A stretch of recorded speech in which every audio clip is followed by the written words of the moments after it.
Hello, Memorial students. This is Chapter 10. Friday, March 9th. Money saved, $45.06. Lexi signs still hung from the school halls, taunting me. Their glitter reflected off the fluorescent ceiling lights like a million sparkling diamonds, specks of mockery. I stared at the sign featuring a worm with glasses. Be a bookworm, the sign jeered. I wanted to squish it, although I hated to admit the worm was a pretty one. This stinks, I growled to Malcolm as we stared at the revolting tutoring sign. I should tutor kids for money. Malcolm laughed. Supply and demand. No one's demanding your tutoring, and you couldn't supply it anyway. Sure I could. Who could pay you to tutor? Lots of people, I huffed. No one. Well, okay. I couldn't name anybody. She can't win. I'll never hear the end of it.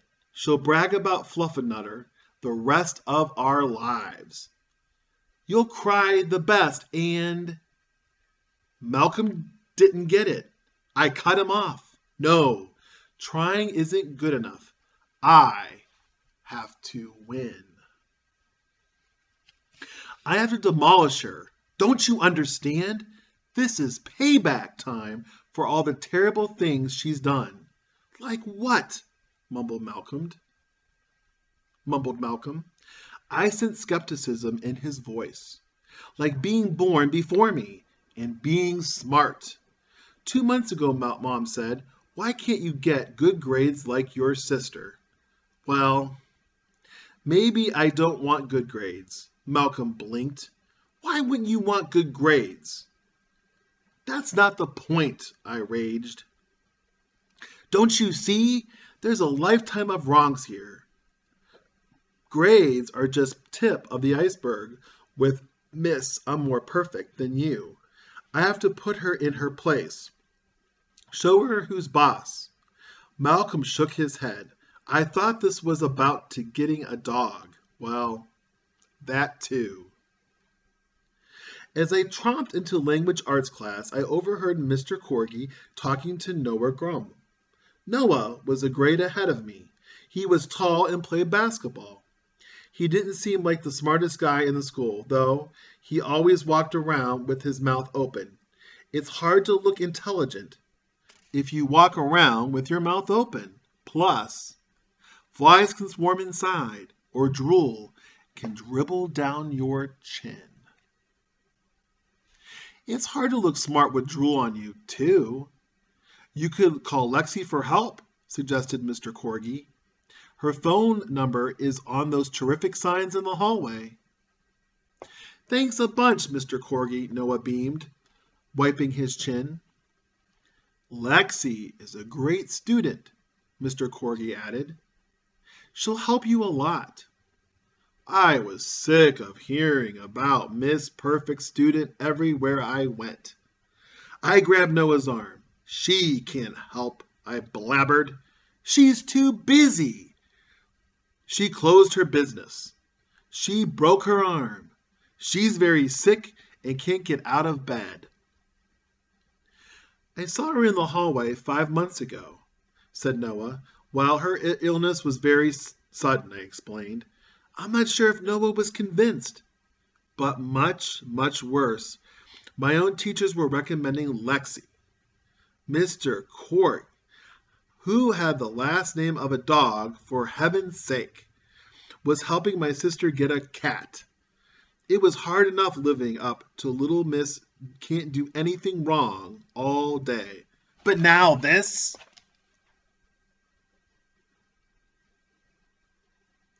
I sat down in my seat with an angry plop. The conversation repeated itself in my head all day, too. You should call Lexi for help. Lexi is a great student. Cheer up, said Malcolm at lunchtime. You're not the one facing a life with a Fluffernutter. I moaned, removing the lettuce from my turkey sandwich. Mom insists on adding lettuce to my sandwich every day, and every day I remove it. What if Lexi came down with a terrible disease? I added. No one will hire her then. Like what? Scoffed Malcolm. Annoying sister-itis? Malcolm rolled his eyes. It's all about supply and demand, remember?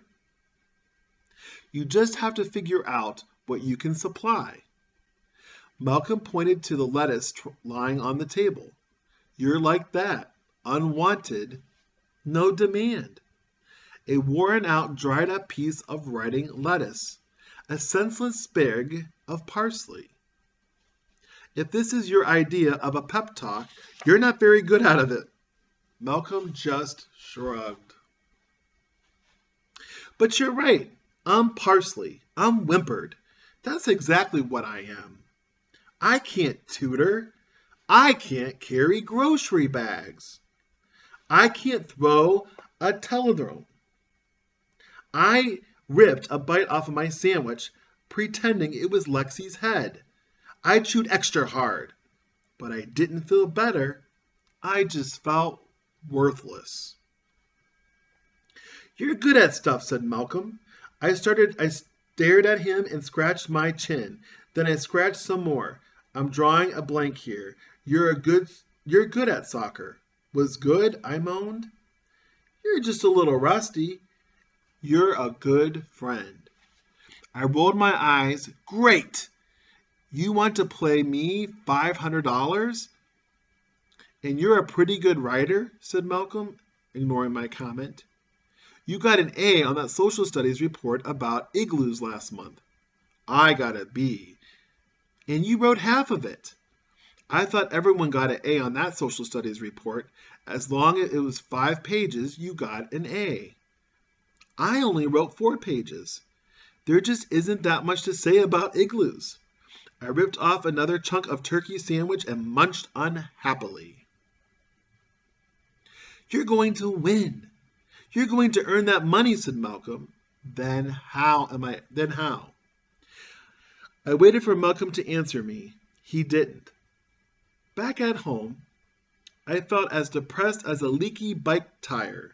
Mom was at work. Lexi was tutoring in the kitchen. I needed air. I grabbed my bike and rode downtown. Maybe I'd find a new help wanted sign. I'd do anything at this point, even a job as horseradish taster. Ugh. I found 2 help wanted signs, but I didn't want my own car. So I couldn't be a pizza delivery guy. And I wasn't going to step foot inside the beauty salon in case someone from school saw me. There was no way I would ever live down there. I even looked into a couple of trash cans for returnable bottles, but I found nothing. I dragged myself into Upetcha pet store. They didn't have a help wanted sign out front, but I asked the manager if he had any odd jobs. He didn't.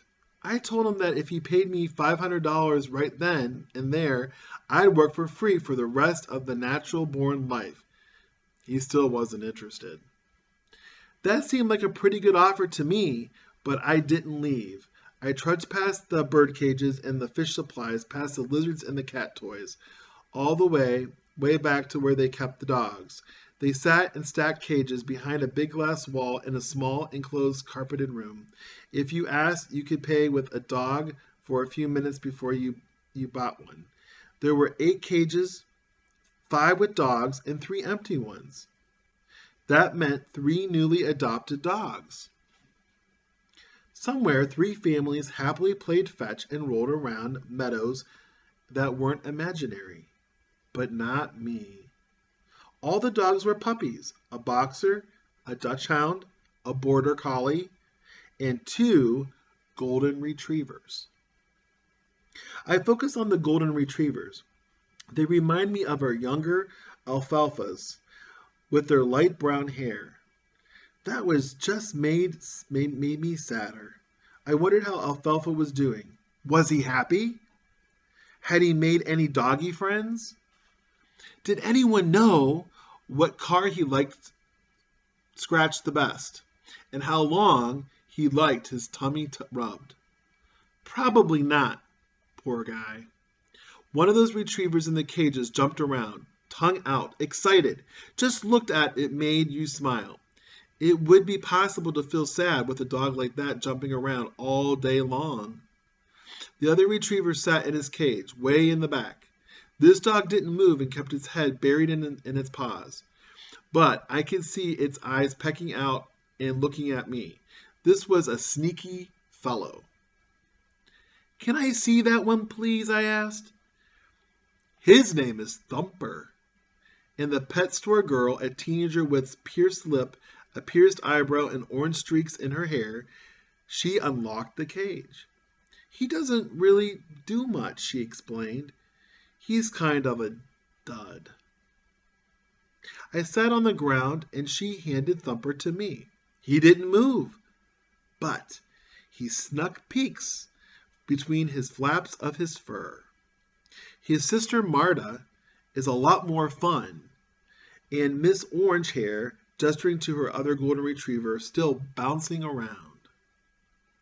Thumper's not a dud, I said. He's just sad. I stroked his golden fur and stretched his right ear. He seemed like he closed his eyes and squirmed into my lap a little deeper.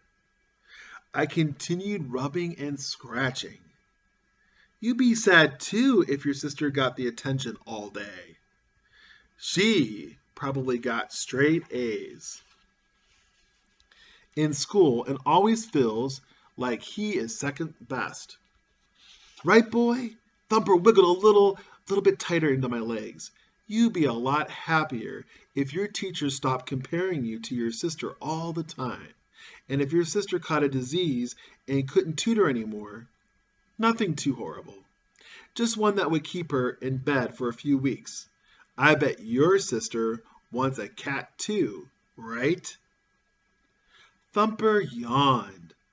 I'm not sure if I made him feel better, but he made me feel better. There was a lot of great kinds of dogs, but dogs that sat quietly and made you feel better were probably the best kinds of all. You know, what you need, boy, I said to Thumper, staring into his dark eyes, which never seemed to blink, you just need to figure out what you're good at. That's all. Then you show everyone you're better than your sister at something. You're sort of weird, kid, said the pet store worker. I bet she's a cat lover. I whispered into Thumper's ear, and she has orange hair, so really, who's the weird one? Thumper nodded. I'm sure of it. I sat with Thumper for a while until the pet store girl told me if I wasn't buying Thumper, she needed to put him away. I gave Thumper a goodbye scratch and handed him to Miss Orange Hair. But I felt better. The scent of the dog remained on my hands even after I got home. I love that wonderful, rugged, happy smell. If I could just sell dog smell, I'd be so rich. I could buy 1,000,000 dogs, but I didn't need 1,000,000 dogs. I just needed one. I needed a dog playing peekaboo under his paws, shyly pretending not to look at me as he wiggled in my lap. I felt low all night, especially because Lexi sat in the kitchen an hour tutoring. When Noah Grum entered the house, I groaned. I was just another reminder of my teachers working against me. I sat on the couch trying to think of ideas, but my mind was empty. All my ideas were locked in a cage like a pet store dog. I stared at my notebook. The pages remained empty. When Noah finally left, Lexi sat down on the couch next to me. I shot her 2 evil eyes. I could tutor you on how to make money, she giggled. I know how to make money, I snapped. It's all about supply and demand. I'm in a lot of demand. Yes, everyone wants to hire your worthless baby brothers. I'm not a baby, I grumbled. And this isn't over. Thumper understands. He won't let Marta beat him, and I won't let you. Baby brother, I have no idea what you're talking about.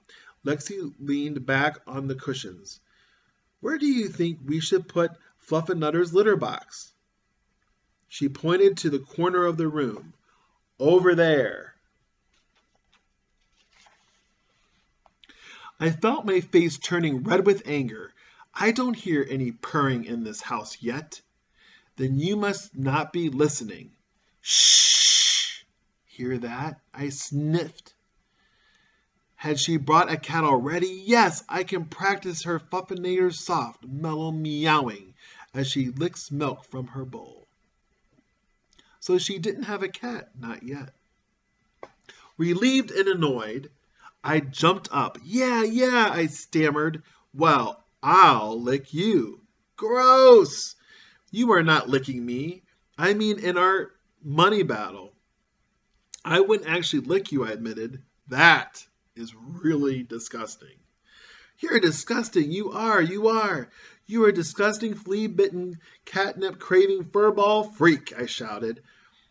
There was Malcolm when I finally came up with a great insult.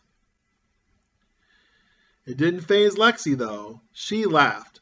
Even if I were a catnip-craving freak, I also happen to be crushing you at earning money. So you know, what does that make you? I shrugged. Losing. Lexi was laughing so hard she had to hold her stomach. I marched upstairs, but her laughter lingered in my ears for so long, I eventually needed to use a Q-tip to get it out. And that is the end of chapter 10. Thank you.